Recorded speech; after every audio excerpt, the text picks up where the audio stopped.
And he looked at me and he said, I knew from the very beginning that you didn't have what it takes to do ministry. You have no business in ministry. You have no business in this church.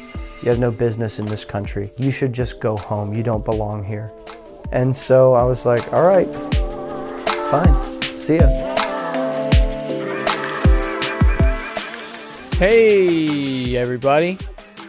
Welcome to episode 64 of the Andrew Deitch podcast. It is officially Christmas Eve here in America. It's like 3 in the morning. Trying to get this episode out. It's been a crazy day, but to all of you guys who celebrate Christmas, hopefully you're spending time with your families, relaxing, maybe stressing out a little bit over those last minute gifts, but maybe you need a break from all that for a bit and wanted to hang out with us. I appreciate that, and I can definitely relate to that as well. But hey, if this is your first time here, welcome. Thanks for checking out the show. I know there are a million other things you could be listening to right now, but you chose this show. So I just want to thank you for checking it out. And my mission here is to have meaningful conversations with the most fascinating people that I know. And today I am joined by my friend Trey Reed. Trey is no stranger to the show. He's already been on episode 5 of the podcast, one of my very first guests I ever had. And this was before the podcast was even a thing. Like, no episodes were even released yet. And if you haven't listened to that episode, I would definitely check it out so you can get more of Trey's backstory. But in a nutshell, Trey is a world traveler, a multi-linguist, and he is also a musician. And growing up, Trey was, kind of like an older brother to me. He actually babysat my brother and I when we were kids. And on episode 5, we talked about politics, mental illness, gun control, and then we got into his personal story and growing up without his father. And so we didn't even get the chance to discuss his crazy 2 years that he spent in Korea. And so that's exactly what we talked about this time. We pretty much just got right into it, and his story is pretty incredible. So without any further ado, please welcome my friend, Trey Reed. All right, we're doing it. We're doing it live.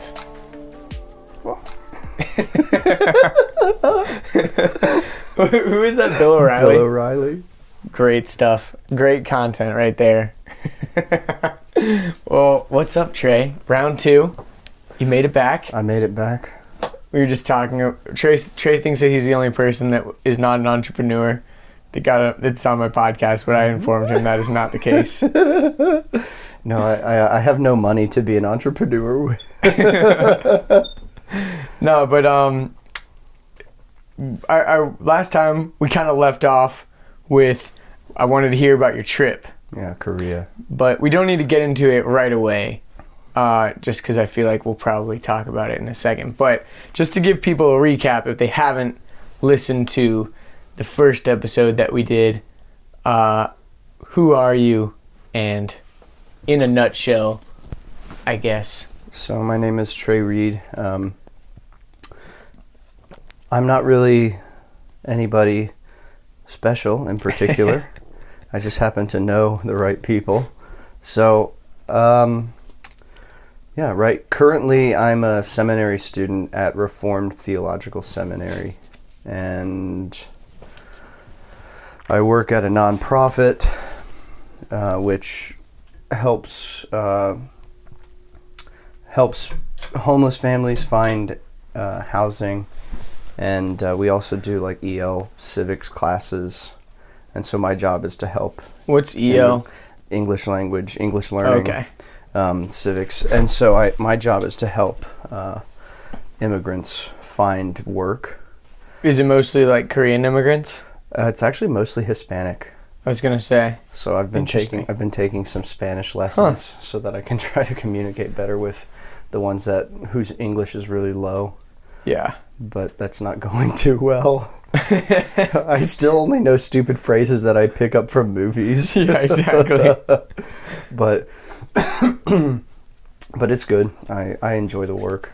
That's awesome. So, yeah, I don't want to... I want this to be a standalone podcast where someone could just listen to this one and not have to go back if they don't want to. But I would say if anyone's listening to this, they should go back and listen to the other one because I thought it was a pretty good podcast. Yeah, I mean, we just talked trash about Trump. And, we did. And talked about other things. Mm-hmm. But yeah, so and also we kind of talked about growing up and everything and how your dad passed away and all that stuff, which is actually, you know, I bet a lot of people that listen to the podcast that knew you maybe not had heard anything. Did anyone listen to the podcast and like reach out to you about it or anything like that? Just out of curiosity. Yeah, there were some people in similar circles who were like, "Hey, I heard your podcast. It was pretty good." That's awesome. I was like, well, that's all Andrew's doing. It's not mine. That's awesome, man. Yeah, I did one recently with Jack Morrow. I don't know if you saw that. Yeah, dude, he's shredded. He's huge. Yeah, I was like, I had seen him. I had seen him on Facebook a while back, and I was just like, man, good for him. Yeah, he found his niche. Mm-hmm. Definitely. Yeah, he should go back and beat up the people that bullied him. Right. Yeah. I mean, it's a crazy story. If anyone hasn't listened to that one, they should definitely go listen to it too. But yeah, it's the pod, like, because we recorded this podcast, the first one, before I'd released any of them, right? So it was like nothing had been put out. Right. But basically the reason why I had you on in the first place was because I knew that we always had awesome conversations, so it didn't even matter what we talked about. I knew that it'd be entertaining, and then also I knew that you had a cool story and you've done a lot of interesting off the beaten path type stuff. I feel like, you know. And yeah, so like I said, last time we kind of left off when you were talking about your trip, and so I can't really exactly remember how that got started. Like, when did you go to Korea for the first time? Because I know that you said you went to the Philippines, right, and visited like your grandparents or something before. So, that actually was I visited some family in the Philippines. Yeah, but I think I went in 2012. Fall of 2012, I went to Korea, and the background was before I had gone. I'd worked at a Korean church here in Atlanta, and for those of you who might not be familiar, the northeast Atlanta where we live, in the metro area is full of Koreans. Yeah, and people might not really know that because it's not necessarily like like a lot of people would think Atlanta, oh, lots of black people and maybe lots of Hispanic people. But there's also tons of Korean people. Yeah, it's actually, Korean's the third most spoken language in the state. Wow. So right after Spanish and English. That kind of makes sense, though. Yeah, I mean, it's... I would believe that. I don't know what the numbers are. I've heard different numbers. I think if you look on Wikipedia, it'll say that there's like 50,000 Koreans in the state. But I've heard from different nonprofits that deal with like trying to get Koreans to vote and things like that, and trying to get Koreans to engage in civic, stuff. I've heard closer to 100,000. I was going to say 50,000 seems low. Because there's one of them, I think both of the manufacturers, Kia and Hyundai, have some operations here. I think it's Kia, I might be wrong, around LaGrange, Georgia. But then most of the Koreans are up here in the Duluth, Swanee, Johns Creek area. Yeah. So there's a lot of Koreans. But that's how I started getting involved with, Korea. I mean, before, I think in high school, like early in high school, I probably wouldn't have even been able to point to where Korea is on a map. Wow. But then I had a good friend who was Korean, and I sort of got to know more about Korea through him. But I never had a particular interest in it. And it wasn't until my friend, his dad, who's a pastor, asked if I could help at his church teaching the kids. Because the kids, they had probably like 10 kids. You know, they had like a church of 30. They had like 10 children. And the children didn't really speak Korean. And so they wanted somebody to sort of supplement that. So I helped out there for probably close to 3 years. And is that where you like started to learn Korean, or you? No, not even really. I when I first went to Korea, I knew pretty much nothing. Wow. I could do a basic greeting. You know, my name is, things like that. But before I went, I was really true zero is a phrase that they have to describe, like, you know, next to no familiarity with the language, and that's where I was pretty much. Korean's easy to read and write, just because the language is phonetic. You could learn in an afternoon how to read Korean. Really? You might not know what you're reading, but you could definitely be able to pronounce the words. So that's where I got my start, was with this Korean church. And after a while, I just decided to go over to Korea. Was it like, I was going to ask you, like at this Korean church, did it at any point, were people like, who's this white kid at this Korean church? And I know that you're a mixed, you're not just like you're not just 100% like Anglo-Saxon, like European white kid, but I was going to say you definitely at first glance don't look Korean, at least to me. No, definitely not at all. People would think that I was half. They would always ask if one of my parents was Korean, but no. So basically the story is this. Before I went to Korea, there was kind of there was some anticipation, and my pastor here had set up some stuff with a pastor over there in Seoul. This is a very long story, so I'll try to expedite it as much as possible. But so there's some groundwork had been laid. I went over to Korea for a summer in, I think, 2011. 2011. And just lived there for like 2 months just to see. And I came back and I was like, you know, I said I could go over there and study and stuff like that. So, do a lot of people speak English there? You know, what I found is that everybody learns English at some point, whether it's in school or there's these academies that they'll go to, these after-school academies, and they'll study English until like 10 at night. Huh. So that's interesting. I feel like Korean people do that here. Like the parents will send their kids to stuff like that so they deepen their knowledge of Korean. Yeah, absolutely. And over there was just, they would send these kids. There's like an academic industrial complex over there. Yeah. And I mean, the studying is insane. But the studying is very much kind of grounded in memorization. So people may be able to take these tests, English tests, and I mean, just probably could blow me out of the water as far as knowing their grammar and their vocabulary, but conversationally they're not very competent. So when you go over there, there's people who speak a basic amount of English. You know, they can greet you and stuff like that. But what would it be like if you were just having a conversation? Like, what would be like? How would they talk? You know, you get being offensive, obviously. You get people who come up and you know, randomly they'll, you know, ask, "Oh, where are you from?"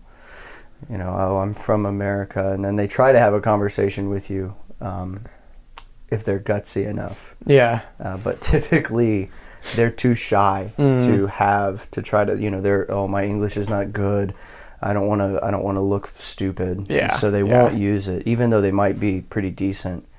And when I had roommates, I would always tell them, like, it doesn't matter if you make a mistake or if you sound stupid. If you don't use it, you won't learn. So, yeah. But, anyways, so when I went over there, there was this understanding that what was going to happen was that I was going to, so I was going to go to this church. I had finished my associates. So the what was planned on happening was that I would go over there. I would start like a little, English class, English program at that church, and help in whatever way I could. And that would be like an after-school thing? Mm-hmm. That would be like an after-school / weekend thing. And then the understanding that I had and that my pastor had before I left was that when I got there, the church was going to support me, help me go through language school, and then I would find a school to go to finish my bachelor's, and then eventually maybe do my master's there. But that was, in the words of our dear president, was a total disaster. Fake news. Yeah, fake news. See those people there with the cameras and the red lights? All fake news. Not only is the voice perfect, but also the facial expression and the fingers. Yes, I wish that the people listening to to this could see how good of an impression that actually was. My favorite was when that's my African American. Like he pointed. Did he say that? He said something like God. that. He's like, "Look at my African American over there." Like in like some guy at the rally was like doing something. I don't know. Look at my African American over there. Stupid. You know when Vines were popular, like those short little 7-second videos? There was a Vine that somebody made of some little black kid like dancing, and then they dubbed in Donald Trump. Look at my African American over there. Stupid. It was so funny. Oh gosh. If Donald Trump has not brought us anything except for some good humor for the next few years, Yeah. Heck, I'll take it. Yeah, if anything. But anyways, you were saying your pastor had set it up, and it was intended that this church was going to take care of you over there, and that was just simply not the case. Yeah. So basically, the when I went over there, the understanding that I had in my mind was they were going to help me with school. I was just going to help them pretty much unconditionally, do whatever they needed.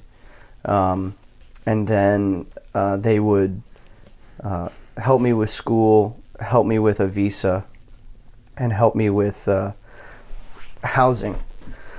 So I found, before I went over there, I had basically said, I would like to live with other Korean guys.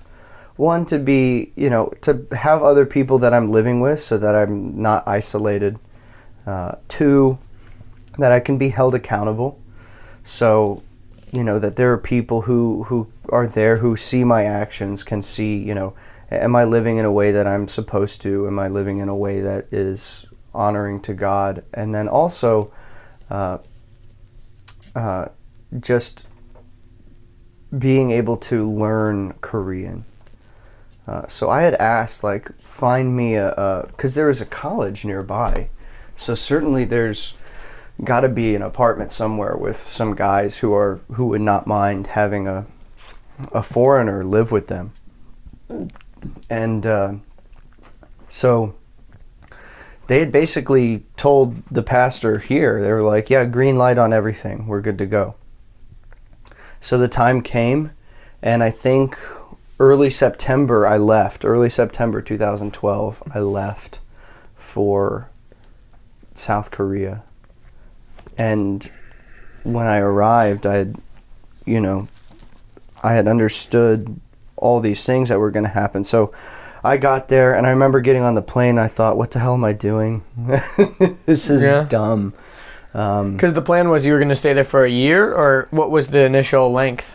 Indefinitely. Wow. Yeah, I feel like I remember that. It was like, I don't know when I'm coming back. Yeah, it was indefinite. And like, just your headspace, what was the reasoning that you wanted to go? Just a new experience? It just felt like the right thing to do? Felt like God was calling you? Or? Yeah, it wasn't so much about a new experience, but it was more of, feeling led by God to go be here in this place. As far as needs, there's a lot of needs anywhere you go. So you can, as being a missionary, you can be a missionary anywhere you are. Yeah. But I specifically felt called to this place, and I had spent more than a year praying about it, and I really felt like this is where God was calling me, and He was opening doors, certainly. And most would argue that a long-term situation is the best form of mission work anyways. Absolutely. I don't agree with this like hop skipping around for mission work. Yeah. And so I through much prayer and counsel of people that I really cared about, of mentors, I felt like this was the right thing to do. So I took that step, and I went over there. And of course, what the church had promised was like, I was like, wow, this is perfect. I'll have a church home, I'll have a spiritual family that I can be with. I have a place that supports me, and a place that I can pour into. And so, again, mind you, the understanding was go there, serve in any capacity, and teach English. Learn the language, and then finish school, and then do grad school at some point. So when I got there, and I'll say this, I was totally unprepared for what was ahead of me, not just with what transpired with the church that I was supposed to be working with, but just culture shock in general. So I got there, and the pastor picked me up from the airport, and everything was great. And they were like, you're going to stay in the church for like a week. So I ended up staying in the church for like 2 weeks. Like living there? Living there, yeah. And then, and I was like, all right, I thought there was supposed to be like a place ready for me to like move into. So I was living out of my bags for 2 weeks in this place, and eventually I approached the pastor, and I was like, hey, where's a place for me to live? He said, well, you have to find it. And that should have been like the first red flag, because they had already said that they found a place for me. Those were the words from my pastor's lips. We found a place for you as the basement of the church or whatever. Those were the words from my pastor's lips, was that they found a place for me to live with other guys. Yeah. And they hadn't. And so he was like, you have to find your own place. Well, I'm there. I don't know anybody. I don't know the language. Even I had to communicate with the pastor through his daughter, who was very unwilling to assist me in speaking English. She had lived in the States for a few years, and so her English was very good, but she just did not like being a go-between for me and the pastor. Huh. So that was one issue. But basically, how it starts is that they were like, oh, there's no place for you need to find your own place. Well, I was like, I don't know how to find a place. I don't know how to look for people to live with. Yeah. I don't know anybody. And so the pastor was like, well, you can't stay at the church for much longer. So I was like, can you help me find a place? He said, sure. A couple days later, he's like, all right, we're going to go look at places to live. And I was like, oh, sweet. And he took me to 2 places that were probably within half a mile of the church. And none of them had anybody living there. The first place he showed me was this basement of a villa. So like 4-story building. And the basement, it was pretty spacious, but it was a basement. And then the bathroom was like, the bathroom was like a crawl space that had been converted to a bathroom or something. It was probably the size of, like, the entrance was probably 3 feet by 3 feet. Whoa. To the bathroom, and you could not stand up. So somehow they squeezed a toilet in there, and I sat on the toilet, my head hit the the ceiling, and I was like, this is not going to be good. Were you taller than most people there? Oh yeah. Because Koreans are typically shorter, so I was taller than most. And how tall are you? Like 6? Just 6 foot. 6 foot. Yeah. Even with the right boots, I can be 6'1". There we go. But so the bathroom was so small. I mean, you had to be on I had to be on my knees, or like in a crouched position, and the shower was in there too. So in Korea, the shower, there's no line between shower and bathroom, right? It's just like a drain in the floor. I've seen that in Italy a couple times. It's very odd. Yeah, which I actually love at this point, but I'm like, this is going to be so uncomfortable. What's the reasoning for that? I don't know. I don't know why. I never asked that. It might have to do with just you don't have a lot of space. Yeah, and they didn't want to, like a bathtub. No one ever really ends up taking a bath anyways. Right. I'd say we probably have like an over-bathing culture here in the States. I would agree with that, probably. A lot of people take like 2 showers a day, which is super wasteful for water, but also unnecessary and bad for your skin. Mm-hmm. But anyways, I knew, I was like, I don't want to live here, because Korea has a monsoon season, and it just rains nonstop for like a month and a half, and there's usually flooding, and I was like, I don't want to live here, like in a basement. Did it have any windows or anything? It was completely basement? There was like 2 windows. One was the actual door, and then one was just this like small hole at the back of the room. Yeah, that's depressing. It was not very well lit, and I said, I was like, I don't want to live in this one, because I'm thinking, right, cockroaches and flooding, and then bathroom that I can't even stand up in. No thanks. So I said, show me the next one. They took me to a roof of a villa. So it was a shack on the roof. It had originally been, most houses, most villas will have this like storage shed on the top, and it was just one of those storage sheds that had been converted to a place that you could live in. How big was it? Smaller than this room? It was about the size of this room. Yeah, so I never actually measured the dimensions, but I could lay down flat and my head could touch one wall, and my feet, if I extended my toes, I could touch the other wall. Wow. So, maybe 6.5 feet on one side. The other side was longer, but it had a bathroom. They had tore out one of the walls and then just put up this like sheet metal on the side to make the bathroom. And then there was just a little cooking space. And this is in the northern hemisphere, so it's about to be winter, right? Well, it's like it is a northern hemisphere, but it's it's like almost the same, I guess, latitude as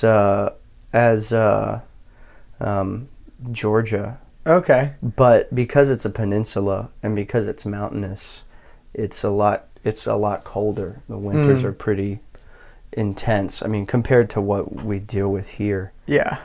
So I had a choice between those two places, and I was like, man, at least this place has a view, because I could go out and like just look at the city. That would be awesome, yeah. Which was so cool. It was really the one redeeming quality of the Did it have heat or anything? So they have floor heaters in Korea, huh? But not like air heaters. So interesting. It was sufficient, and basically I was told like these are your choices. And was there other people living in the other floors of the villa? Like, did you know them or get to know them? Yeah, I never really got to know them. Did you have to like walk through an interior staircase to get your... I did. I had to walk shack? through, so I would walk by all the other apartments. Huh. I mean, I would see them and say hi. They knew who I was, but for most of my time there, I wasn't. My Korean was not good enough to really. I wasn't comfortable enough conversing. There was this one wheelchair grandma. I called her wheelchair grandma because she was in a wheelchair. She would always hang out in the alleyway and like eat watermelon and drink rice wine. And she would always try to talk to me. But then she would try to talk to me and she would see that I didn't know Korean that well, and then she'd just laugh and tell me to go upstairs. So she'd be like, hello, how was school? And I'd be like, yes. And then she'd go, hola. She'd be like, go upstairs. That's awesome. So, anyways, to continue with the story, I ended up at the rooftop shack, which is called the rooftop villa. Yeah, it's called an oktapbang, which means rooftop room. So I ended up there, and I was like, well, I guess I'll just have to sink that idea. And the contract is for a year, so I was like, I guess I'm just stuck here for a year. And then the pastor was like, you can find somebody to come live with you there. And I was like, it's so small. Like, there's barely room for me. But I was like, whatever. I guess that was just something that was miscommunicated. Well, as time went by, I started to see that for this church, at least for this pastor, definitely things were not what they said they were going to be. And I come to find out that that's pretty common practice in Korea. There's a hierarchy there. And of course, I love Korea. I love Korean culture. So if there's any Korean listeners, I don't intend to bash Korea at all. But I think if there are any Korean American listeners or Korean listeners, they'll know what I'm talking about. But there's a hierarchical structure in Korea, and if somebody is above you in that hierarchy, if there's a deal, they can kind of change the deal at a whim, and you just sort of have to go with it. You just have to eat it. Yeah. And so he had changed things up on me. And basically what happened was I come to find out that they're not. First, I after the living situation didn't come through, I found out that they were like they weren't going to sponsor my visa. So I had talked to them, and I said I was there on a student visa, which is 3 months, and you have to renew it every 3 months, which is you have to renew it for if you haven't paid for the next semester, you have to renew it for that next semester, which was such a pain. I mean, the Korean immigration office is not foreigner friendly at all. Yeah. None of the documents when I was there were in English. No one spoke English to help me. So it was really, it was tough. And I had asked at one point, I was like, so, when will you sponsor my visa? And the question the answer I received was, no, you have to do that yourself. And I was like, well, what does that mean? Yeah, right. How do you sponsor your own visa? Right. So I was just going to have to keep doing the student visa. I was like, well, that sucks because you had said that you were going to sponsor my visa. And then they were like, well, you need to do it yourself. So that was another red flag. More red flags started to show themselves because I was really struggling with culture shock. As I said before, I was not prepared for what was ahead of me. And I hated it. I hated it there. All of a sudden you're away from your friends and family and you're totally on your own. And how often were you working at the church? Well, at that point, see, that was what was interesting, was they were like, they didn't want me to be doing anything at the church. I don't know. Weird. Yeah, they were just like, you just need to attend the church. And so I was like, are you guys going to help support me in some way? And they were like, no. Okay. So I needed to figure out my own way to sort of do things. But so I was struggling with culture shock, and I would go to confide in this pastor, like to seek counsel, because that's what I was used to here. Was, if you're really struggling with something, if you're, there's something that's burdening you, I would go to, luckily we had the privilege of growing up with pastors who we referred to by their first name. Yeah. And so there was definitely a friendship. There was definitely like a disciple relationship there. And so I assumed that it would be similar. And so I went to the pastor on multiple occasions and was like, I'm really struggling with my life here. A lot of it had to do with like just sort of the promises that kept being broken by this church. But I was like, I'm really struggling with my life here. It's really hard. And the responses I would get from him were not gracious at all. I don't know if he was trying to do tough love or what, but he would say things like, well, maybe then you're not fit for ministry of any kind. Maybe you shouldn't be trying to do ministry. And I would say, I'm really struggling with the culture and really struggling with the situation that we have now. And he would say, well, then you don't trust God. And I guess there's some truth to that, but I don't think that's the way that you approach it, by saying like, hey, we broke our promises to you. You don't trust God if you are doubting this situation. And so I kept on, and I really struggled with it for a while. Eventually they approached me and they were like, all right, we want to start an English school. And this is probably about 3 months in. They're like, we want to start an English school. And I was like, great. I mean, I remember when they said that, I breathed a sigh of relief. I was like, whew. Because this is what I came to do. Because what my understanding was that this would be kind of a missional focused English study. And you said there's the college nearby, so you were going to be probably dealing with a lot of college students and stuff? Well, the vision that I had was that we would bring like underprivileged kids from the area to study English.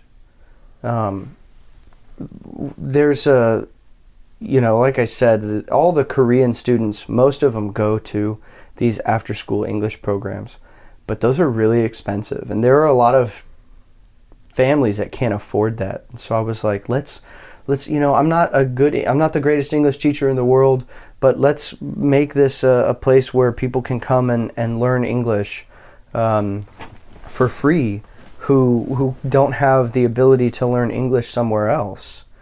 And I'm like, surely you know people, you can find people that need this. And the pastor said, no, only for people in our church. And I was like, I said, I think we should, do this for people that don't have the ability to go out and spend thousands of dollars on after-school English education. And he said, no, only for our church members. Huh. And so that's what it ended up being. And the whole time I was like, it did not sit well with me. And, I'm sure there's people who were thinking, and there were, even at the time, people who were asking me, they're like, why are you even staying there? Like, just leave, just get out of there. Come back home. Mm-hmm. Just buy a plane ticket, take whatever you can in a bag, leave the rest there and come home. And do a midnight run. This whole idea of a midnight run was very common because a lot of even English teachers will go there and they're just so shocked by the culture.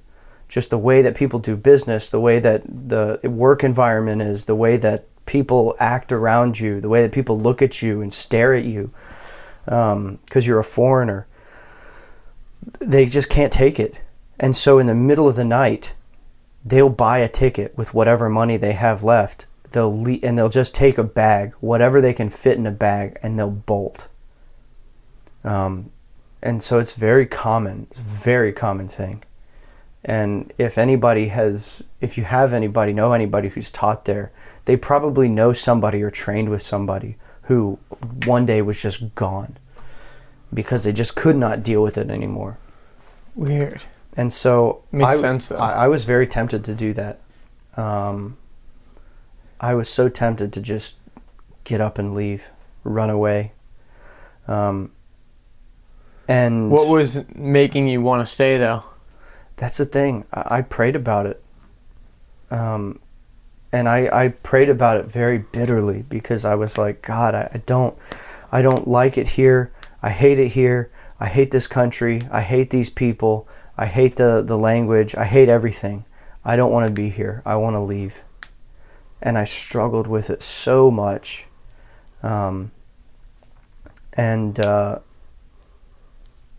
So even within like the first couple months when I figured out that a lot of the promises that this church had made were null and void, that they were not going to fulfill what they had said when I came. And mind you, I had sold a bunch of stuff so that I could come over here. I had given my car away, sold a bunch of stuff so that I could, afford to live over there. And I had ended up saving like $10,000. I had raised some support. Some stuff had screwed up with the support process too, so I didn't receive a lot of support. But I had a good bit saved up, like $10,000, and but I remember within that first month everything had gone so badly, and I just prayed, and I said, God, I don't want to be here. What do I do? And I really just felt this deep sense of like don't worry, but stay here until I tell you otherwise. It's not like I heard an audible voice. Yeah, of course. But I knew that God was telling me stay here until the time is right. And so I obeyed and I stayed, even though I hated it. And things just kept happening, like as each promise would be broken. The promise to help me pay for school, the promise to help me pay, for housing, the promise to give me a place where I can help with ministry stuff. That just kept, as each promise fell through and dissolved, I would go back to God and I would say, God, what now? Look at this. This is awful. What a terrible situation to be in. Why is it that you want me here? And I knew, just through praying, there was something in my gut which said, just stay here until the time is right. And I felt burdened the entire time.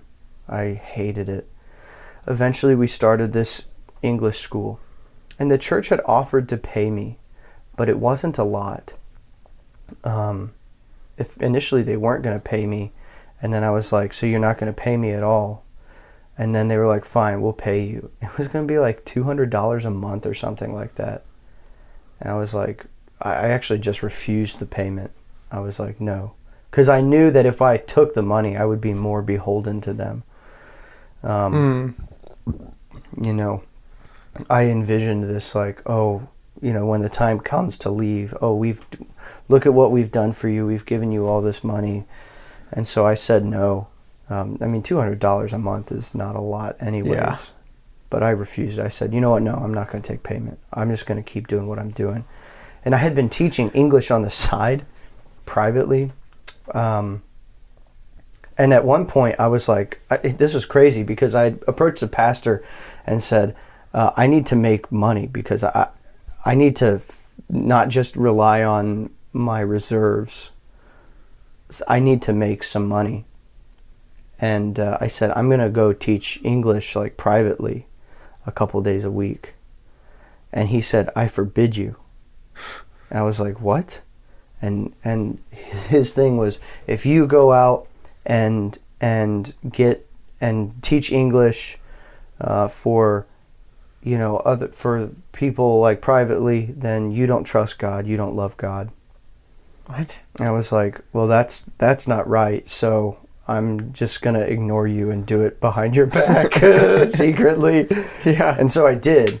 But it was kind of after that they were like, let's start an English school here. So the English school ended up being just what the pastor said it was going to be. It was a special club for his church members. All right, fine.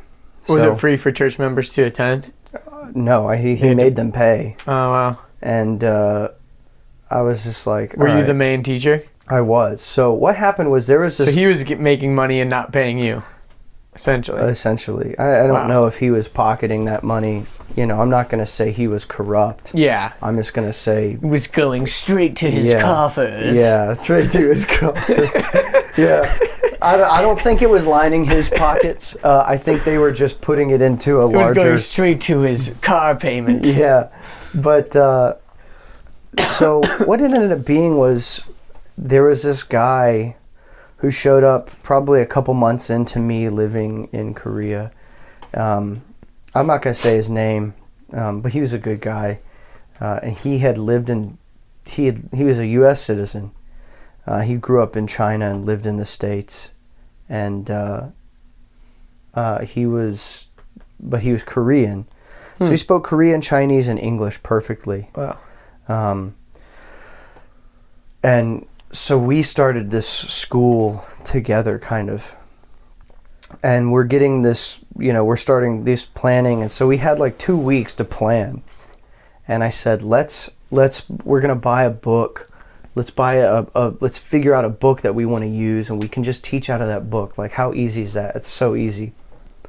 So I had suggested that we do that, and everything we had to do was had to be run by the pastor, or had to be run through the pastor. So I was like, we're gonna pick a book. And he was like, whoa. He's like, you're gonna pick a book? And I was like, yeah. I mean, there's thousands of resources out there for Korean specific learners that we can use. He said, no, you need to make your own curriculum. And I was like, what? The pastor did, or this guy? Yeah, the pastor. What? And I remember looking at the guy who I was working with. Now, I was working with him and two other girls who were at the church one was the pastor's daughter whose English was good, and then the other was this other girl whose English was not very good, but for whatever reason she was there helping. And I remember I looked at the guy who I was working with, and he was just like his face was just like, his eyes were just dead when the pastor said that. And I was like, how are we going to make this curriculum? And he pointed at me. He was like, you need to make it. And I was like, but there's so many books. And he was like, if you don't make the curriculum yourself, then you don't love God. I was like, fine. That excuse seems to be getting old. It seems like anything. Exactly. Anything that would make your life easier, he's just saying you don't trust God. Well, yeah, anything that wasn't his idea was you don't trust God. And so, Wow. man, I really struggled with that. But I was like, fine. I'll try to make my own curriculum. Mm-hmm. And it was rough because I'm going to school 4 hours a day, 5 days a week. So 20-hour school week for me. And you're just to learn Korean. language, just to learn Korean. And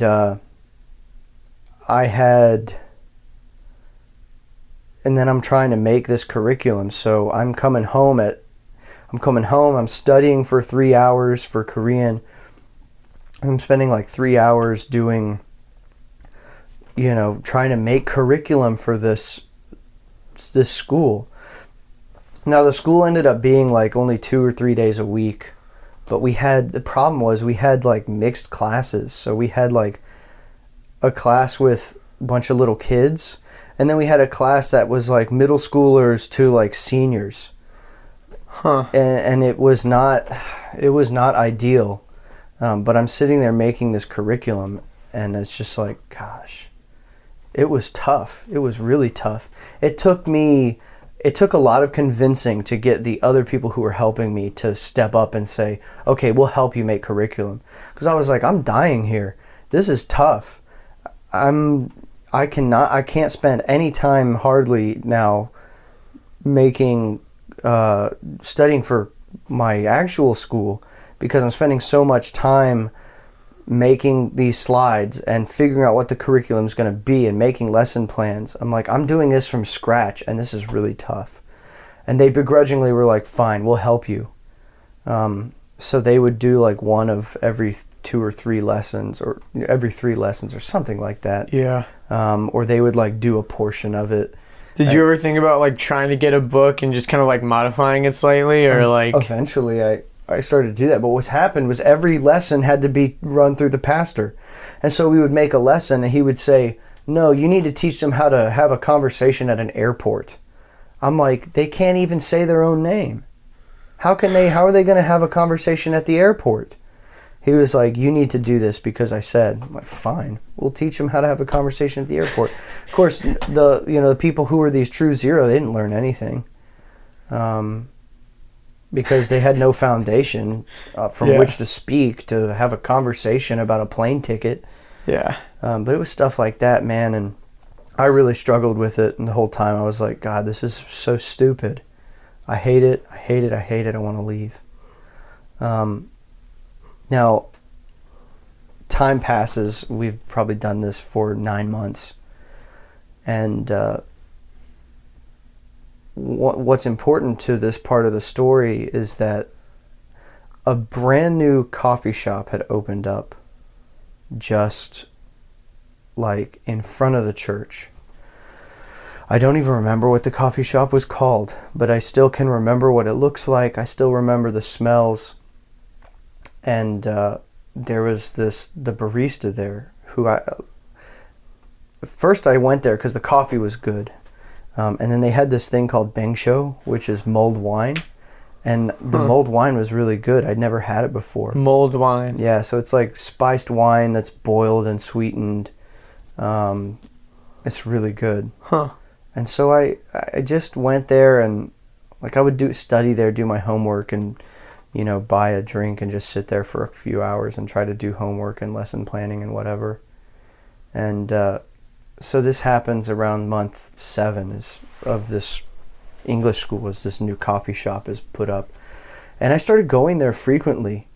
And I became good friends with the barista, We knew each other by name, and I would go in and we would just have these conversations. And at one point he asked me like how I got here, and I guess it was one day that I went in and I was really burdened by everything. And so he talked to me and he was like, what's troubling you?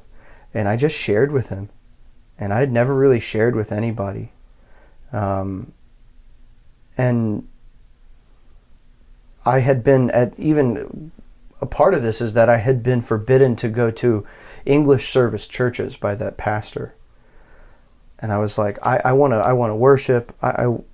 It's hard for me to do this in Korean right now. And he was like, if you go to that English service, you don't love God. Yeah. So I was like, fine. So I had tried to like sneak out and secretly do it, like if I could squeeze in like a Saturday night service or like a Wednesday night service, I would do it.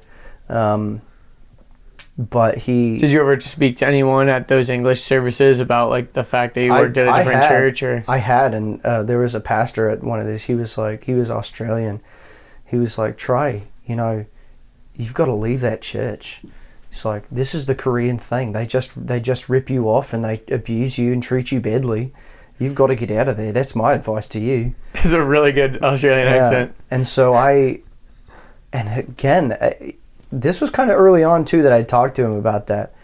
And I was like, I really want to leave. He was like, you've got to leave. But I prayed about it and I just really felt God was saying, no, not yet. Not yet.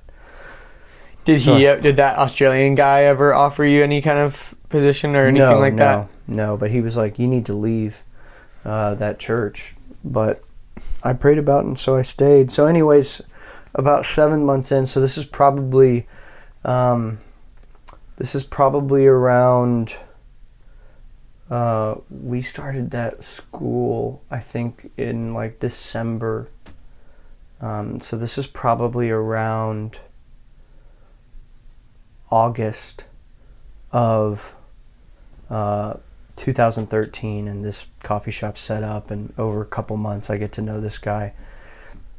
And at this point I was really like just sort of looking to leave, and I really wanted to, and I had told him about what was going on, and he was like, I'm sorry that my people treated you so badly. And I said, that's them, that's not you, that's not everybody. And he was just really cool. He became somebody I could confide in, somebody that I ended up spending a good deal of time with. And then somewhere around September, October. So this is almost like a year later? Yeah, about a year later. We had ended the semester.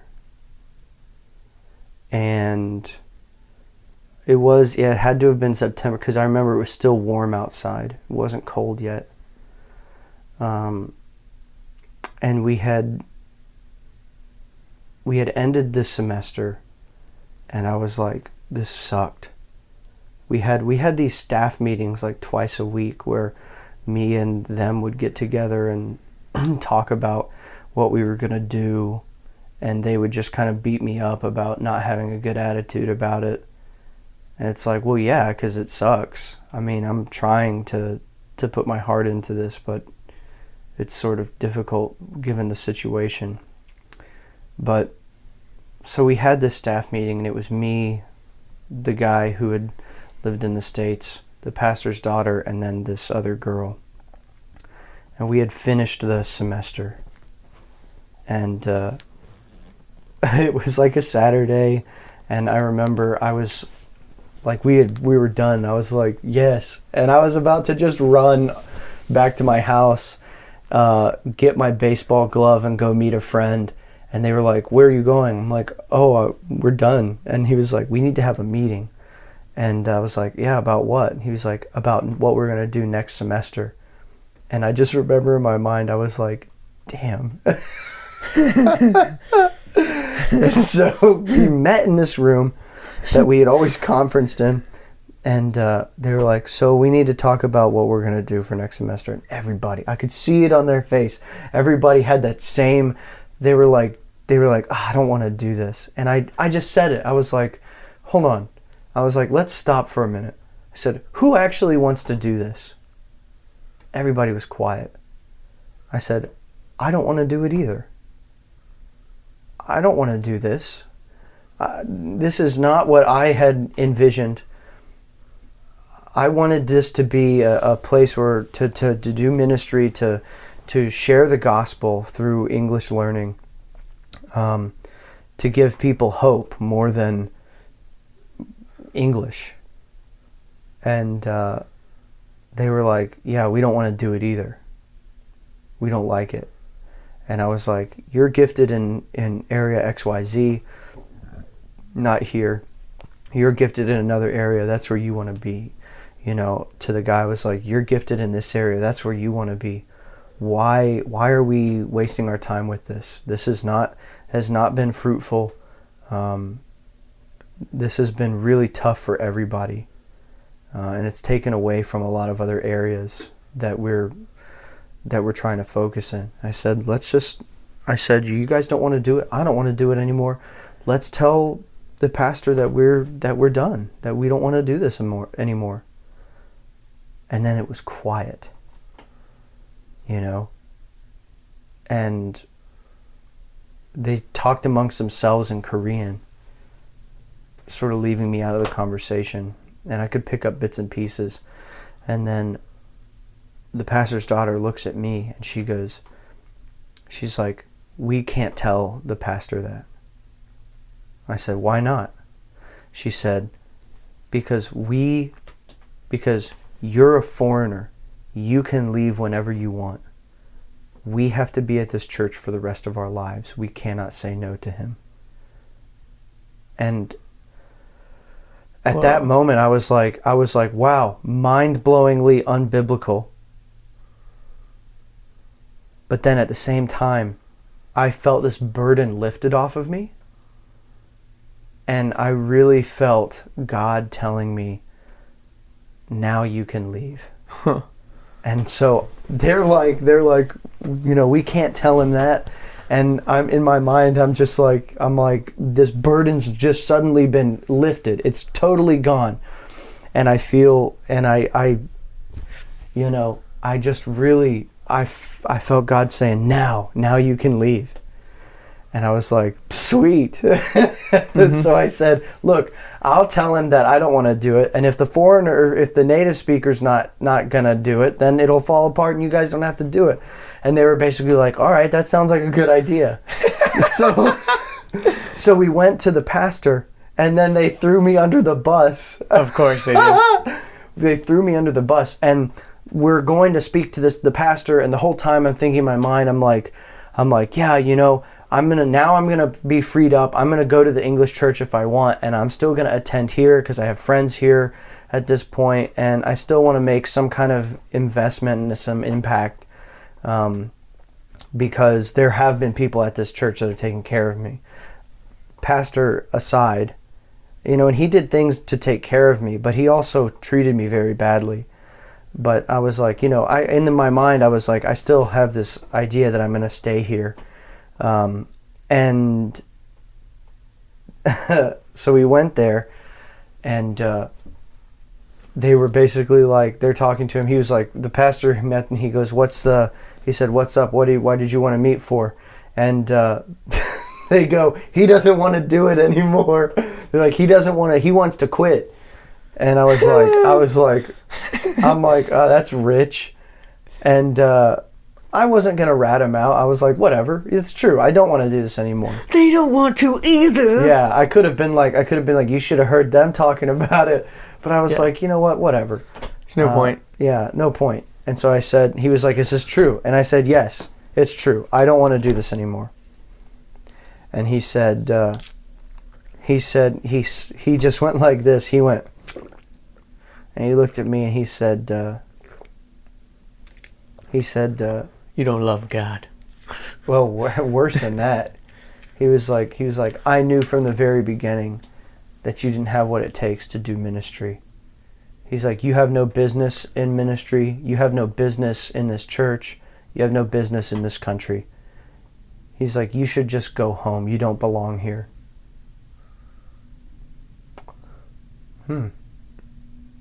Okay. And that's when I knew. I was like, all right, I'm never coming back here again. Yeah. And so I was like, all right, fine, see ya. Toodaloo. So I walked out the door. I never saw him again. Wow. Were they helping with your living at all, or were you paying? You I was were pretty paying much independent. Everything. Financially, they gave me nothing.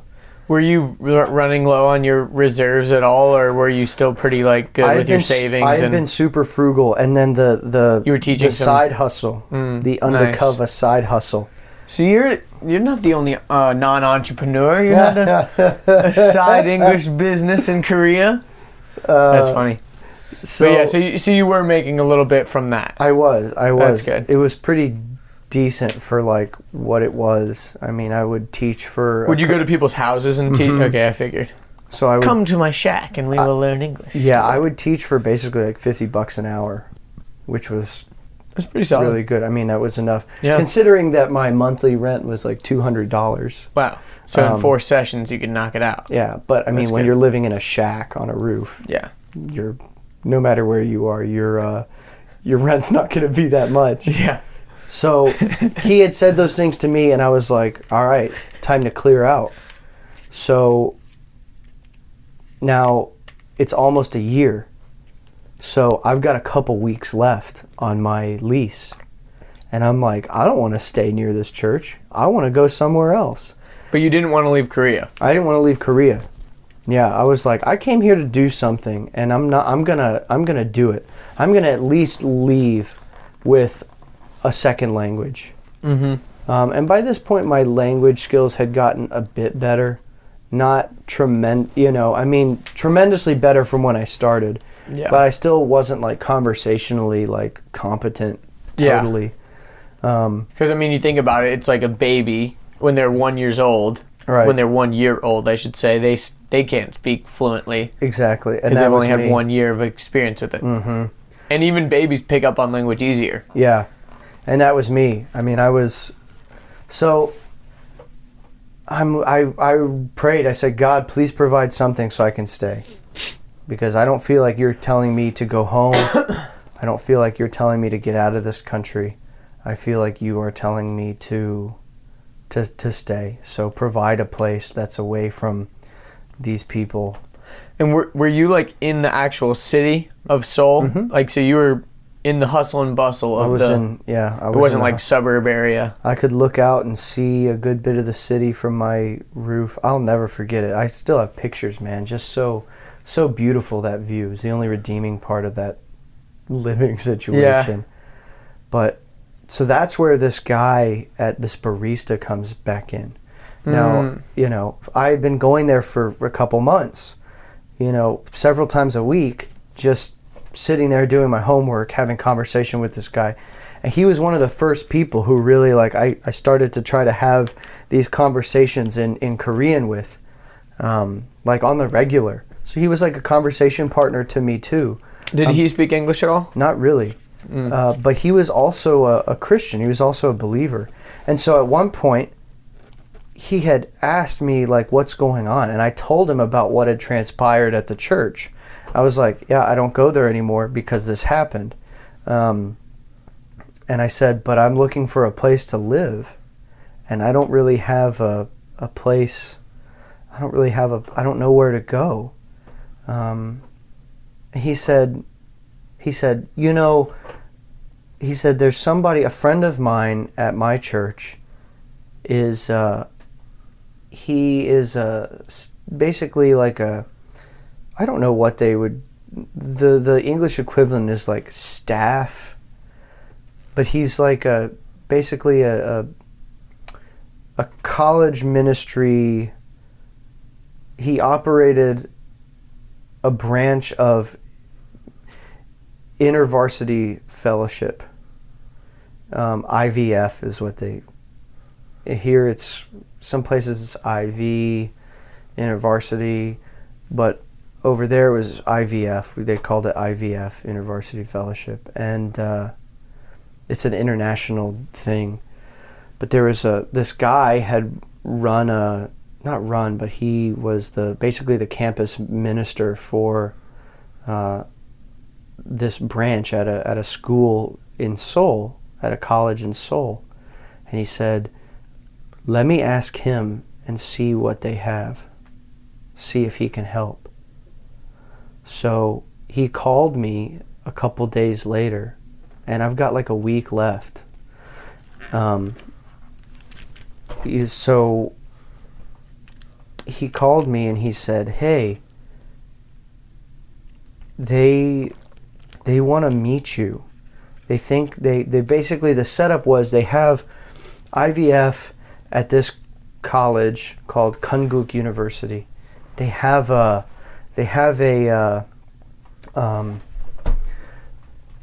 these two houses that they use for some of their students who do not live in the city, and you can live there. That's where they live, and so they have one for the girls, they have one for the guys, and there's 3 guys living in this apartment, and the campus minister, he wants to meet you. So I met him, and he said, he was like, all right, my friend has given testimony about you. He knows who you are. I've heard your story, and we want to help you. So I'm going to talk to the guys, and then they will figure out if they want to meet you or not. Okay? Prayed about it.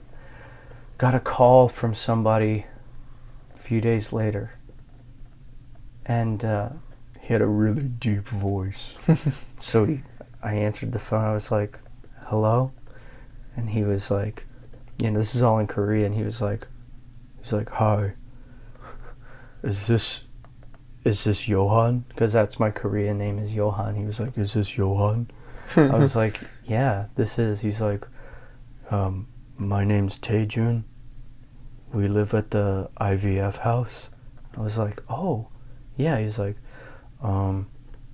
we'd like to meet you once. I was like, sure, where? He's like, meet me at, this location. So I ended up meeting him at the school and talked with him. And he was like, he just was telling me about what they wanted from the house, and he was really more just trying to figure out who I was. Who's this guy who says he needs a place to live, who's got this weird story about being screwed over by a church here. And I told him, and he was like, if you lived at this house, what do you want? I said, well, I don't want it to just be a place I live. I want to learn Korean. I want to walk in faith with you guys and grow together and learn together. That's what I want. That's a deep desire of mine, and that's what I want to do. And he was like, okay. That's all he said. He was like, okay. And then we ended up parting ways. He said, I'm going to talk to the other guys. I'm going to tell him about you, and then we'll call you and let you know our decision. It's like, okay. And at this point, you have like a few days. Yeah. Until your lease is up. Literally, a few days. I think at that point it was, because I remember it was that point I had like 4 days left, and I was like, God, please. 2 days later, I get a phone call, and it was Taejun again, and he was like, I talked to the guys. We would like to have you come live with us. I was like, wow. And I asked, I was like, what made you decide that? And he said, because we also, he's like, this house is so we can grow together and walk together in faith and all this stuff. So apparently I answered right. Nice. And so I moved out. I left that place. I never got my security deposit back, because the landlord was like, no, I'm giving it to the pastor, not you. I was like, yeah, but it's my money. He gave it to you, because I didn't know Korean then. And she was like, no, he gave it to me, so I'm giving him the deposit. So I was like, whatever. It's it's like $800 or $1,000 or something. I'm like, whatever, that's fine. Keep the money. Whatever. So I left. So you had given the pastor the security deposit to give to the lady just because she would be able to converse. When I first got there, he was like, give me whatever, $800. And then give me $800 and I'll put the deposit down for you. So I gave him the money. And then he gave it to her and set everything up for me. So I never got the security deposit back. Whatever. I was just happy to get out of there. So I booked it. I left. I moved in with these guys. Did that pastor probably think you just left the country at that point? He knew I hadn't, because I still had friends who were at this church that I was like pretty close with. And I'm pretty sure that at one point he had, because he had forbid like church members to like hang out with you, to be around me and stuff like that. And he had told people that I had gone off to like live in the world and live licentiously, and I was like, whatever. My friend, he was talking to me, he was like, I know that's not true because I know you. I was like, thanks, man. I was touched. But it's funny because there was one youth pastor there who like disobeyed, and he would always like invite me over to his house for dinner. Wow. Even though I was gone, even though I had left, he would always invite. Every week he'd be like, oh, come over to my house and have dinner with me. And so I kept doing that for months after I had been expelled from this church. That's funny. Excommunicated. Yeah. So that's funny. I ended up living in the eastern part of Seoul with these guys, and I got to know all of them so well, and I was so tremendously blessed by them. And I lived with them for another year until I returned to the States. But it was so good living with them, learning how to live in a Korean context. That was when I really I picked up the language. I started to really understand the culture enough to the point where it started to embed itself in my thinking. So that was wonderful. What do you mean by that? Like embed itself? Like you started to think like a Korean sort of? Or like you started to think more in the context of being a Korean or something? Yeah. So the people at my church now, they joke, because most of the people at my church are Korean Americans, and they joke that I'm more Korean than them. And I think, I mean, that's funny. I absorbed a lot of it, but I'm not going to say that I process things like a Korean. I still think like an American. I still think individualistically, but there are certain customs and there are certain things I do that are still quite Korean, especially it's like I have a second gear, you know. So on my gearbox, I've got a new gear which I can put it in and go into Korean mode. And I can put it in gear and I can flourish in a Korean setting. So things like handing something to an adult with two hands instead of one. Things like, is that a respect thing? Things like bowing, like even now I still am like, yeah, I like bow a little bit, even to like just American guests who come over to my house. I'm like, hey, thanks for coming, and I'll bow a little bit because I was so used to it there, and I absorbed it so much. Because living with these guys, I quickly learned all these faults that I had, and they were so unbelievably patient and gracious with me. Things like greeting people when they come in. Are you supposed to bow to everybody or just bow to older people? Okay. So when the older guys would come in, I would just first I wouldn't acknowledge that they even came in. But you're supposed to acknowledge that somebody's come in. If they're above you in the hierarchy, you're supposed to acknowledge that they've entered the house. Yeah. So lots of Korean kids are familiar with dad comes home and standing waiting at the door, their dad comes in, they all bow to him, welcome back or whatever. Yeah. And that was a place where It's funny because I feel like a lot of elders in America feel like they don't get a lot of respect. That's like true. That. It's true. We treat our elderly like garbage. Yeah. Especially like grandma comes in like, ugh, grandma's here. She's probably going to nag me about something. Like a lot of people have that kind of mentality, or like, precisely, here comes stupid grandma. She can't even see, or like, whatever, something like, especially some grandkids are some real assholes to their grandparents. Mm-hmm. And, they just think, oh, grandma's so stupid or grandpa's so dumb. And, like, right. I've seen it especially, like, working at the escape game place. Stupid grandma, that's not the clue. Yeah, like families will come in, especially around, like, and the grandma will just be trying to play along and be like, grandma didn't even know how to work the computer in the game, or, like, just saying, like, such... stupid brats. Such idiotic stuff, man. Yeah, like... And the worst part for me is seeing, like, the parents not really do anything, or just seeing the grandparents get really sad. Like, that just, that's...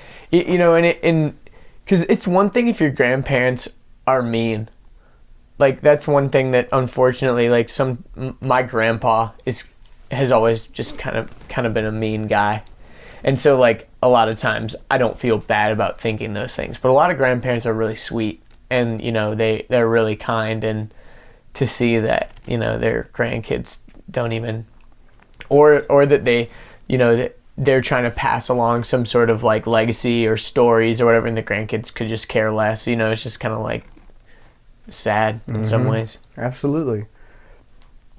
And so I learned things like that where it was... For instance, when they come home, I would just be like at the computer doing homework or something.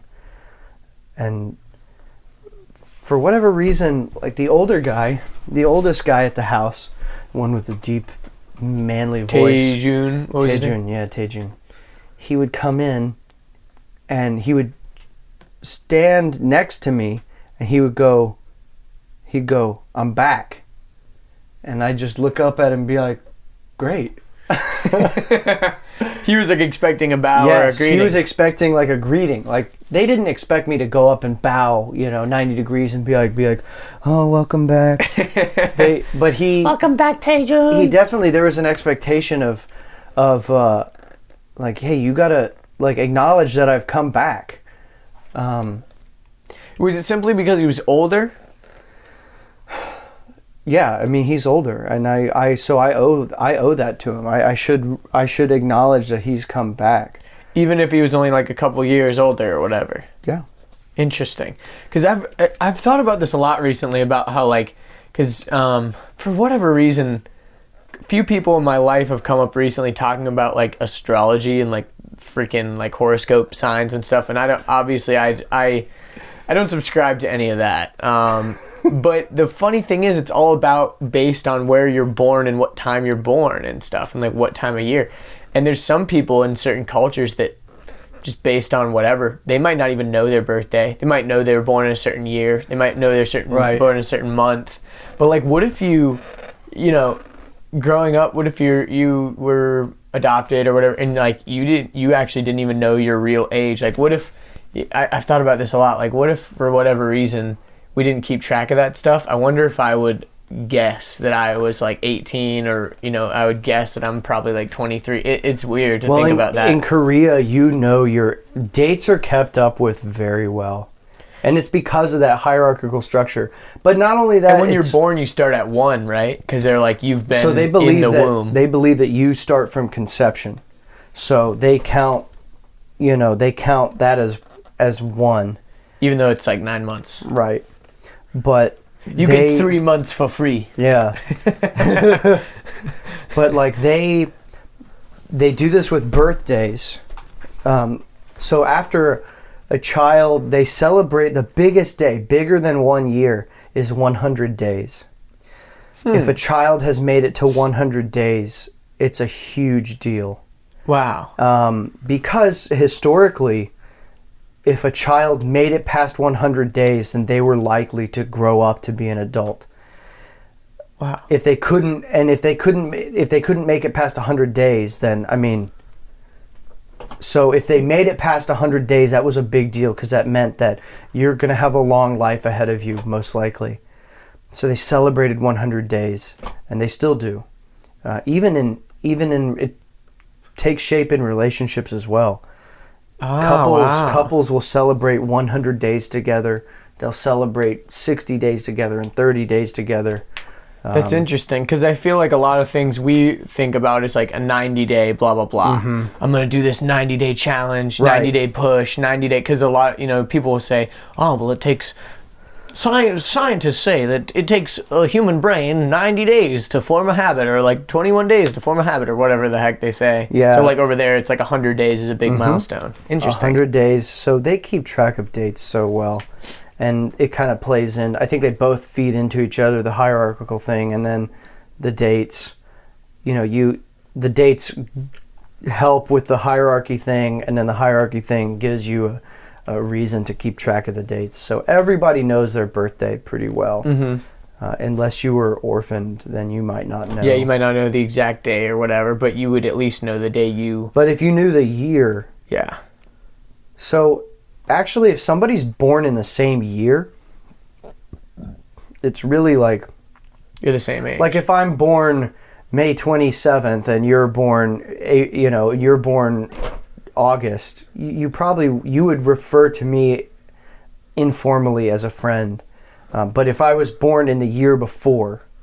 Just 1 year. Just 1 year. So if I was born on June... If I was born like December to January, right? If I was born in December and you were born the next January, then you'd probably have to refer to me as young. Wow. Because I'm older. But I mean, it's not super rigid with those. I think with those extreme cases, but he's older. You got to give him respect where respect is due. Yeah. Yeah. So there's one guy who was Taejun was a lot older, was several years older than me. So when did he, because you said that he would kind of come up and be like, I'm back. When did you realize, like, oh, I need to be greeting him and I realized when the whatever? younger one came to me, he was like, Johan, 태준 형한테 인사해야지. He was like, you have to 인사 is to greet, like, respectfully. He was like, you have to greet him when he comes in. I was like, oh, yeah, that makes sense. And so I went to Taejun. I was like, I'm sorry, I didn't do that. I didn't know that was a thing. What did he say? He was like, oh, that's okay. Just do it from now on. I was like, all right. I was like, all right, I will. I promise. And that's so funny. Every time he came in, I'd get up and be like, oh, you're back. That's funny. But you know what's funny is I can see where that would come from because I think a lot of people, like for example, when I live with some of my friends, or I see it sometimes when I walk into my other friends' places where they have roommates, the roommate kind of is just like, I'm doing my thing. Right. And like you come in and I don't acknowledge you, you kind of feel like shit. And like you feel like you're less than, or you feel like does he want me to be here? Does he even know that I'm here? Mm-hmm. Like it feels nice when someone walks in like, hey, how's your day or whatever. And like I've even had conversations with my dad where like, for example, I'll be downstairs cooking and I'll have my headphones in or something and I'm listening to a podcast or whatever and not trying to be disrespectful, but he's kind of like expecting me to at least unplug the headphones and say hello, right, and talk to him for a couple seconds or right, whatever. Show me that I'm more important than what you're previously doing. And I think a lot of that, I don't know precisely what gives rise to the, like what the really deepest like root of the, greeting people when they come in. It might have to do with, hey, glad you're not dead. Yeah. It might have to do with, hey, you're the father or you're the older brother, so I'm giving you respect. I'm dropping what I'm doing to welcome you back to the house. That's probably pretty good practice to adopt. Absolutely. I mean, I'll tell you what, it makes it feel like a family. Mm-hmm. And that's how it felt. These guys were like my brothers. They were not, it wasn't like they were just friends. Even today, I still talk with them. I still miss them dearly. And it was like, it was one of the best years of my life, being with them and living with them and growing together. We would do Bible study once a week and worship together. We would share life with each other. And what was great was that me coming from a Western perspective, I learned so much from them. I was going to say, I'm sure just living with I learned actual Koreans. I learned so much from them, and these things that I'll take with me for the rest of my life. But I think they learned some from me too, because, it's a very shame and honor-driven culture. And so they would share things with me that they would not share with another Korean because it was shameful. But they knew from me that they would not receive judgment, because I had already openly shared things like that they were like, whoa, he just said that. So they felt comfortable with me being able to share those things. Not that what I was bringing was somehow better than what they had, but in the context that there were things that you can't. It's just much more difficult to share about personal sin and struggle than it is with us. And so they felt entirely comfortable. I've never shared this with anybody, but I want to share it with somebody. Yeah. And so they would share it with me, and I would pray with them and help them and walk with them. And so I felt very honored to be able to help them bear that burden, because it just was not something that they felt comfortable sharing with other Koreans. That's interesting. That's very interesting. I feel like, especially with this podcast, I try to have as much of like a vulnerable conversation as possible without, obviously saying too much, or Right. there's some things that just don't need to be said on a podcast. But I think everybody's craving that, craving, and they respect that. Like, I'm sure that a lot of those guys they're like, holy crap, he just said that. Like, damn, I would be embarrassed to say that, or I would never share that, or whatever. And I think it's like, when someone can really just lay it all out on the table and just say, like, here, this is what I'm dealing with, this is what I'm struggling with, Exactly. or whatever, like, number one, they respect you for it, but also, like, most people can relate to it too, because they're like, yeah, I felt that way, or I could see how I could get into that situation myself, or whatever. And I think it started with me displaying an openness and a willingness to share my own struggles, and the ways that I am burdened, the way that I wrestle with my own sin. Because I can remember certain instances sharing things and them being like, whoa. But then afterwards, it really opened a door, because they said, he shared that. He deals with this. Maybe now I can confide in him. And I would tell him, you have shared with me your burden, and I don't take it lightly. And I believe the biblical command to bear one another's burdens. And so I said, now this is my burden to bear with you. And so we would walk together and fight that sin, fight that struggle, and wrestle together with it. And it was such a blessed time for me, especially considering the first year was so awful. Yeah. I would say it's so weird having the worst year of my life and the best year back to back. Yeah. But also, I think that makes it that much more. That was probably what made it even that much better, arguably, because happiness and joy does not exist in a vacuum. Like, if that was the normal and that was what you first came to, and then the second year was the same, it would have been like, this was really good, but I don't know if there would have been that stark appreciation Exactly. Of like, this was me alone in Korea, and this was me when I had fellowship in Korea and was able to live with actual Koreans and all that. Perfect way of putting it. You see that it was redeeming, because for not only did I struggle with my faith during that first year, really struggled with my faith. But because you were getting conflicting things from the pastor, like someone you thought that you could confide in and look up to, and he was just telling you everything that you were struggling with was the fact that you had a lack of faith or lack of love for God or whatever. Well, I knew he was full of it. Honestly, I knew he was full of it, but I think just going through that kind of suffering, not to say that it was the worst that human existence can produce, but for me it was really tough. It was really hard. And going through that and then just sort of letting that affect my spiritual life and my walk with God. Not that I was like, God, you've done this to me, how dare you?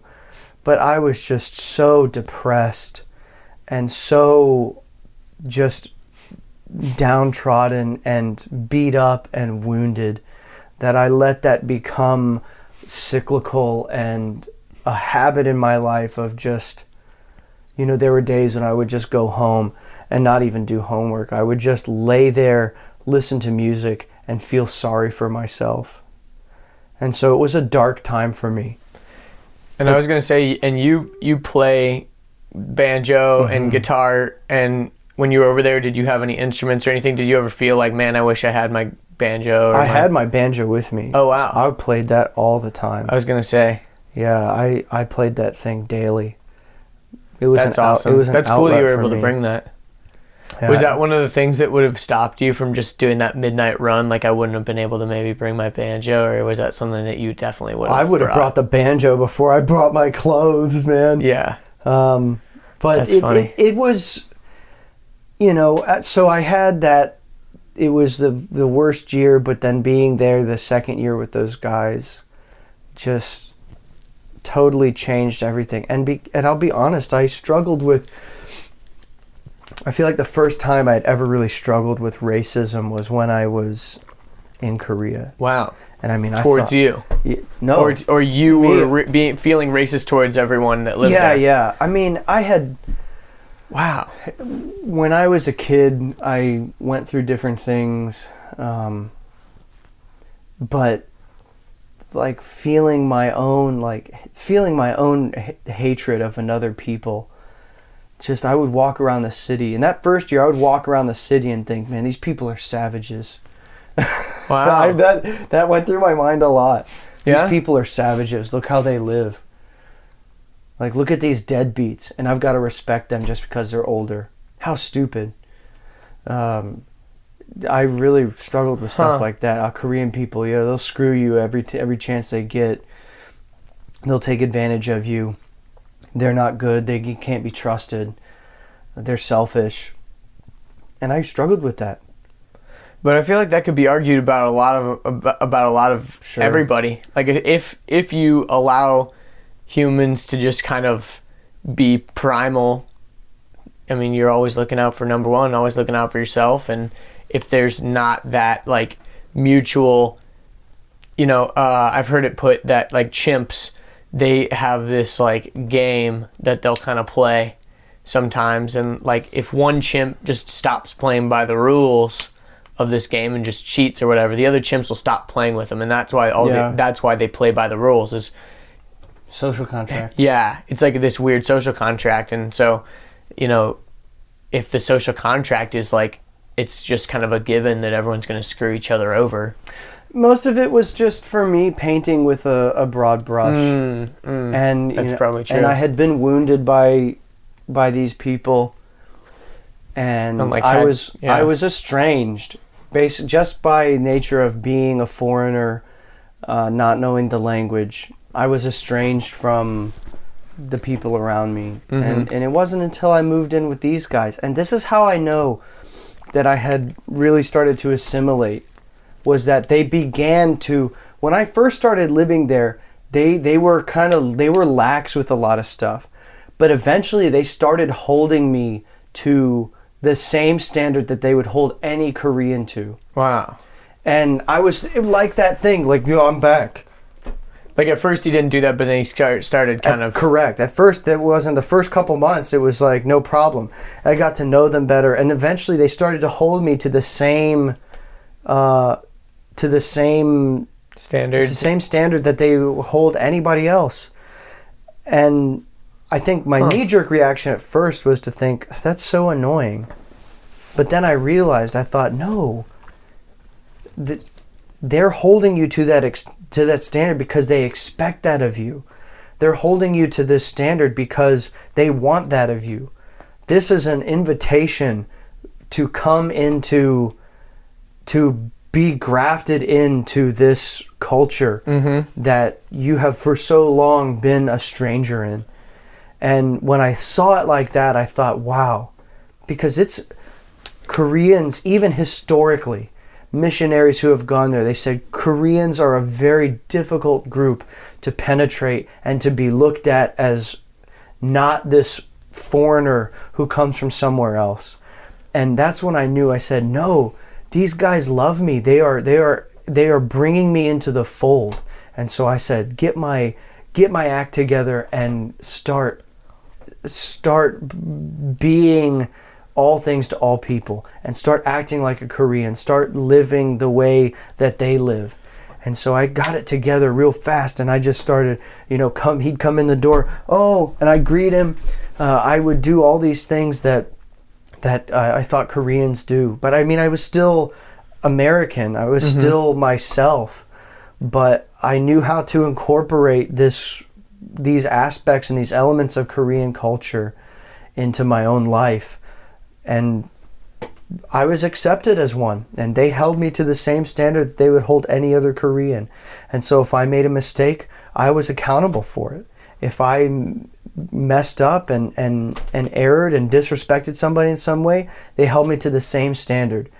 There no longer was an excuse of, he's an American, he doesn't know any better. No, it's you should know better. You've been living here, yes, you're living with us. You've been living here, you've been living with us. You're one of us. You are held accountable to that. And so I realized that just how loving that was, and became a part of it. That's awesome. Yeah, so I tremendously miss Korea, and one day I will go back. Do you want to go back kind of long term, like you did before? I would say, like, a couple of years or something. I would love to go back and do mission work there. There's a growing mission field there. People are leaving the church in droves. It's funny because maybe 2 generations, and you're starting to see these people drop off. Interesting. Where their grandparents or great grandparents may have been firsthand sufferers under communist persecution or Japanese persecution. And this is where they were just like, oh, you're a Christian? Just killing people. And that generation, their grandchildren they do not have that same faith. And so they're leaving the church in droves. Do you think it could be kind of like the attitude that you were saying of, for example, the pastor that, that church felt like they couldn't go to him and tell him anything? Like, for example, his daughter that felt like she's like, I've got to live with this dude for the rest of my life. Do you think, like, for example, when he dies off, they're going to kind of be like, well, now I don't feel obligation to be in here anymore. I've kind of grown to detest this church because it's been so such a like annoyance or whatever part of my life where I couldn't actually do what I wanted? Or do you think that that's a lot of this? A lot of that is why a lot of Korean Christians leave the church, is because first of all, there's corruption. There's corruption in the Korean government. There's corruption in the church. The pastor of the biggest church in the world in Korea a couple years ago was basically removed. I don't remember if he was arrested or not. He was embezzling money from his church. Wow.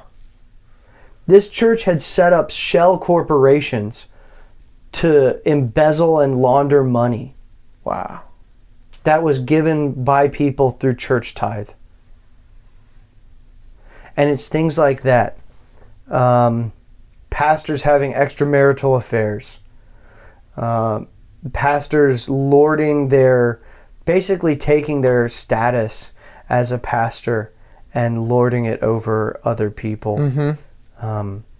For instance, I mean, pastors, the thing is, a lot of people become pastors because I think at one point there was this desire to care for the pastor, and so the churches would give them, I'm not going to say an exuberant amount of money. Yeah, but enough where they were living well above their means and all that. Yes. And so that's kind of become common practice. So my buddy taught English in Korea, and he was talking to his students, and he was telling them about his brother, and he said, my brother is a pastor, and he's my pastor now. And they said, the student said, so your brother's rich. And my friend was blown away. He said, no, he's not rich. Why do you think he's rich? Well, because all pastors are rich. Wow. He said, that's not how it is in America. They're quite poor in America. Yeah, it always is a weird thing. Like, if you're, for example, like an Andy Stanley, and you've created this kind of like empire, like what salary do you give yourself? It's like, right. where does it lie? Because you could argue, well, if I am at a church, for example, like a big kind of one of these quote unquote mega churches or whatever, and I would say the average salary of a person in one of those churches is probably pretty high. So it's like, do you kind of put yourself in the middle of that? Do you go lower? Do you go higher? Are people going to say, wow, yeah, he's done so much, like I want him to live this really good lifestyle? Or are they going to say, no, he should be like the least of these and live like a lower kind of, it's a weird question. And I think that so when you're talking about, no doubt there's churches out there that give their pastors way too much money. Mm-hmm. But I think a lot of people, again, I don't know what they're making. I don't know what their salary is. Ultimately, that's decided by the church and who knows if they've saved their money or created wealth in another way. Well, that's see, another weird thing. A lot of people say, this rich pastor. Well, a lot of these pastors, especially these megachurch pastors, a lot of them are writing books. You have your Creflo Dollar, who's clearly a charlatan, who clearly embezzles money from his church. What a name. Right. Creflo Dollar. Yeah, he's it just sounds like an evil villain. Exactly. He's a wolf in sheep's clothing. Yeah. People like him, they are definitely bad. Mm-hmm. And then you have people like Max Lucado, who takes what he gets like a $1 a year salary or something like that. And the rest he makes off his books. The rest he makes off his book. But even then, he can only make a certain amount. He relies, because something happened with him in an abortion clinic, and he got sued. But a stipulation was that he'd have to pay all this money unless he made under a certain amount. And so he gets under a certain amount, and like everything else, the church kind of provides for him. Like they provide his housing so that he never has to pay that huge amount of money to this abortion clinic or whatever. So I think a lot of like these megachurch pastors, a lot of them write books. Yeah. I mean, if you write your own, if you've written your own book, that's your money. And I think there's always, especially in our culture, there's for whatever reason. Yeah, that armrest just comes off. For whatever reason, like it's looked down upon to be like what, like once you become like like we were arguing earlier, like the 1%, haha. Like once you kind of get in that, you're almost like looked upon as like this evil, like you must be profiting off the tears of the weak, or and it's kind of weird where it's like there's a lot of really ethical ways you can make a ton of money, and you could even argue that some of these mega church guys have made way more of an impact than a lot of these smaller church guys would ever make, just because they've been able to impact so many millions of people through whatever, their books, through their sermons, maybe they're on TV, a TV pastor. You could argue that he's reaching way more people, and it's kind of a weird subject to make an argument for. And that whole thing comes from this idea that, it's right out of the Marxist communist playbook that wealth is inherently evil. Mm-hmm. And that if you become wealthy, you've done so off of the back of exploiting others, which is not true. Yeah. It's not true. Sure, there are some instances where that's true, but the vast majority of times that's not the case. And people will say that's all capitalism is just the rich exploiting the poor. That's not true. Capitalism is the only place where you actually have the chance to move from being the poor to being the rich, or to move in and out of different classes of wealth and social status. It's the only place where you have that ability. Yeah, and I think so many people want to put themselves into this I am poor, or I am low class, blah blah blah, and it comes.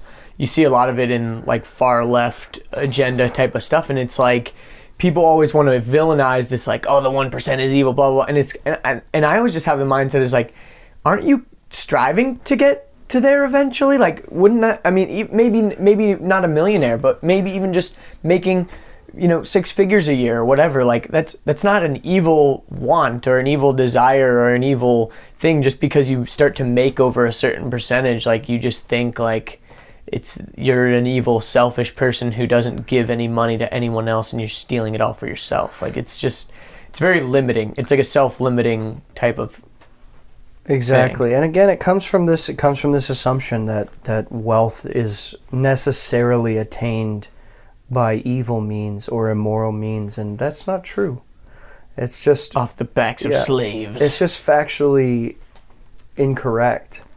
But again, it has to do with these underlying presuppositions that people have that assume that you've gotten that because you were privileged, or you've gotten that because of inequality, and you got that unfairly, and so you should give it up.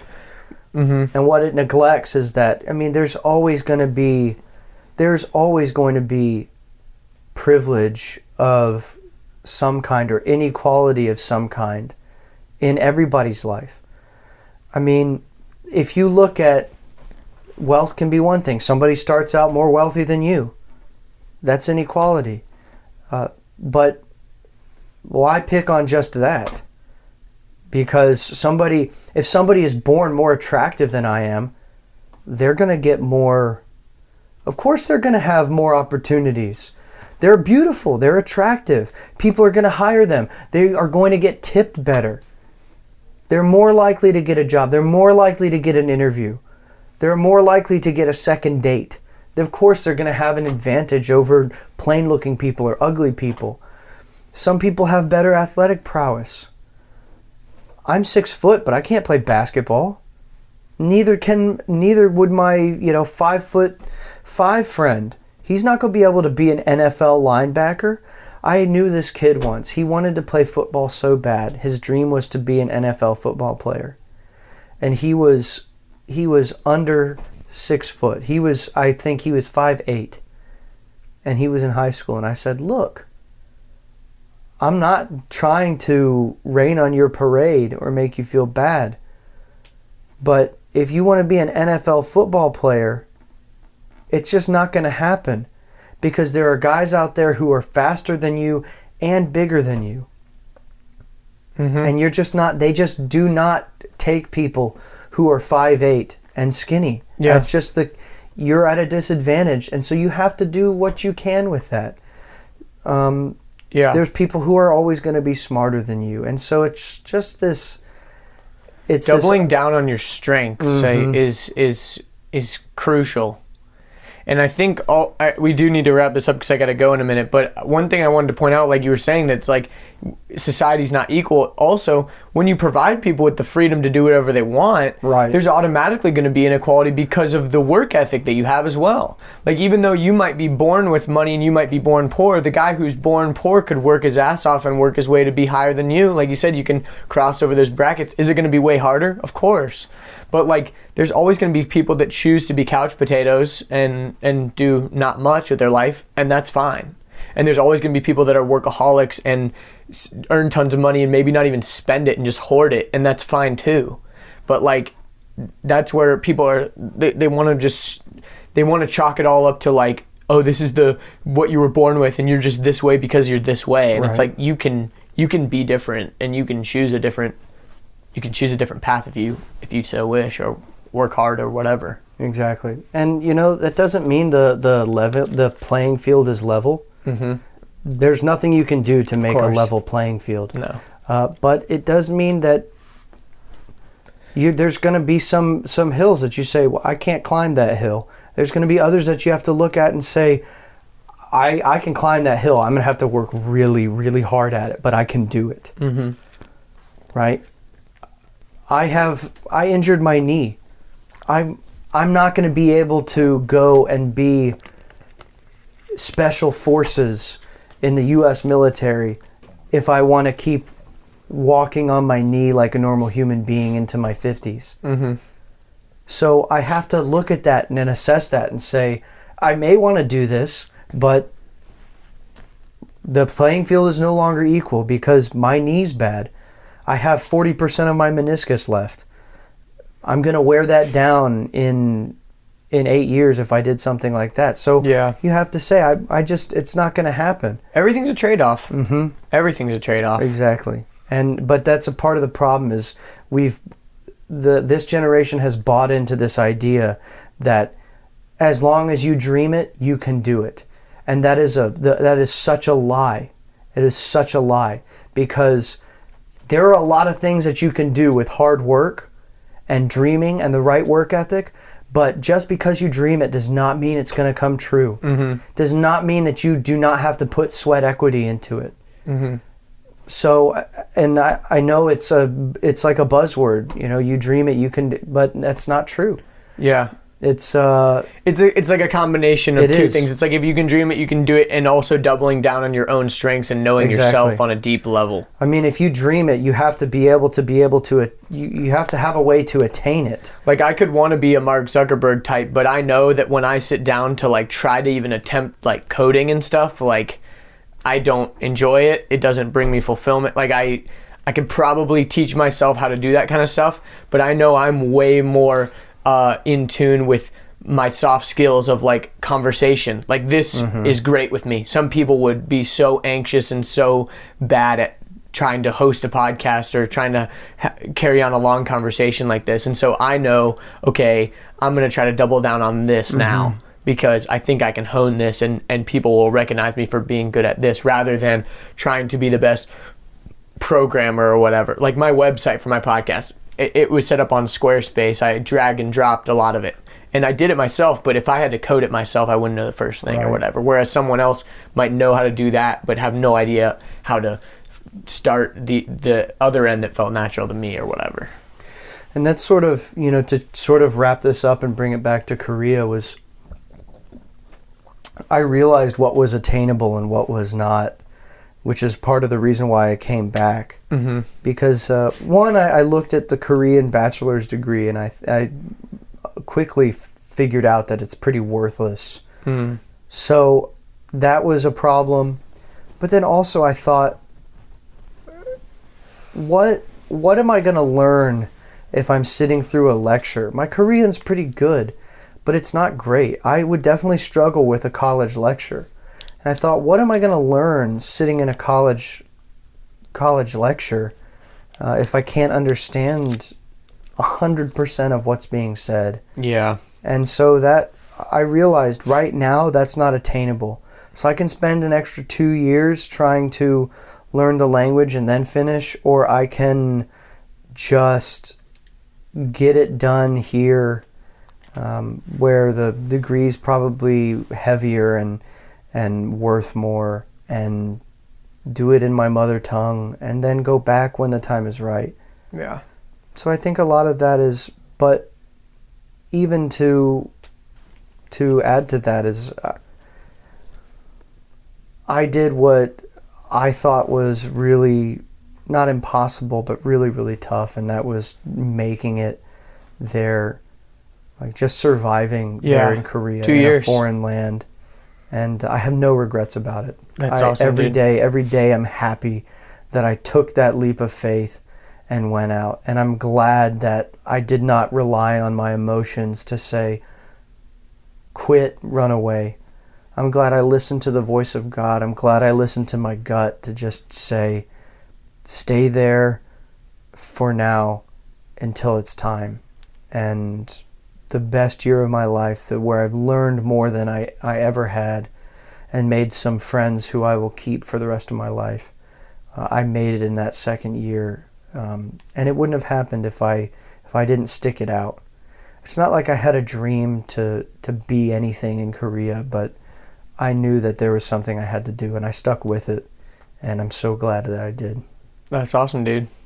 That's really awesome. I feel like that is a good place to wrap things up. Any other? No, that's pretty much it. Dude, that's awesome. Thanks again for being on the podcast, man. No, thank you. This is always really fun. We need to do it again. Absolutely. Episode 64. And I think the first one we did was episode 4. Was it really? I think so. I think so. So, very nice. Well, awesome, dude. Thanks for being on the show, and we'll see you later, everybody. Boom. There it is. Round 2 with Trey Reed in the books. What an awesome guy. I want to thank Trey again for sharing his stories with us. I hope it inspires some of you to get out of your comfort zone, get out there into the world. Definitely inspires me. If you enjoyed this episode, I have a sneaking suspicion that you would also really enjoy episode 34 with Lauren Boyce. And Lauren is also a world traveler and a missionary. She spent 6 months living in Thailand, and she spent a year living in a cabin in North Carolina with no electricity. She was there learning all about how to build roads, welding, fixing cars, and all kinds of other stuff that is necessary for long-term mission work. And she's a really interesting person. I loved having her on the show. Again, that is episode 34, called No Electricity for a Year with Lauren Boyce. Go check it out. And also, I'm sure that you would enjoy the first episode that I did with Trey back in May. So go check that one out. That was episode 5, called White Dude Speaks Korean. Episode 65 is coming up next with Taylor Ayers. And Taylor was connected to me by my good friend Luke Crawford, who's also friends with Trey Reed. And after Luke introduced me to the glory that is Taylor's Facebook feed, I knew that I had to have him on the show. Taylor's an artist currently studying at Savannah College of Art and Design, and he's just a really thoughtful, interesting guy. He shared his experience of what it's like being black, adopted by white parents. We talked about his world travels and how he discovered his passion for art and much, much more. This was a very, very delightful conversation, and I think you guys will really enjoy it. That episode will be out on Wednesday, the day after Christmas, so stay tuned for that. And if you've made it this far into the show, thank you guys so much for sticking around. If you've made it this far, you probably want to support the show. So the best way you can do that is, number one, just share it with a friend. Share it with somebody who think might like this episode. But also go on iTunes or the Apple Podcast app and rate it 5 stars, or, whatever stars you want to rate it. But we just hit 50 ratings, so that's exciting. But obviously, this is episode 64, so that's not even a rating per episode. So if you do nothing today, take just a minute. it would be an early Christmas present to me if you could go and rate it 5 stars and leave me a little review. That would really, really, really go a long way. iTunes is the #1 place for people to discover podcasts, so it means a lot. And then also, if you want to follow me, you can go to my website, andrewdeitch.com. I've got links to all my social media handles and accounts. But that's all I got. I hope all of you who celebrate have a Merry Christmas, and I will see you guys in the next one.